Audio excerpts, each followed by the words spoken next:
Payg'ambarimiz alayhissalomdan ey Allohning rasuli, eng afzal musulmon qaysi odam deb so'rashganda, musulmonlar uning tilidan, qo'lidan omonda bo'lgan kishi dedilar.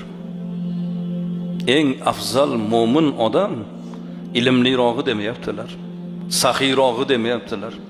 Eng afzal odam odamlar uning azoridan omonda bo'lgan odam.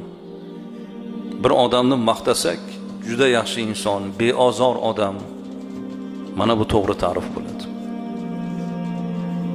Ya ilmli odam desak-u, bu yoqda boshqa ayblari bo'lsa, u ilm hurmatga sazovor bo'lmaydi azizlar.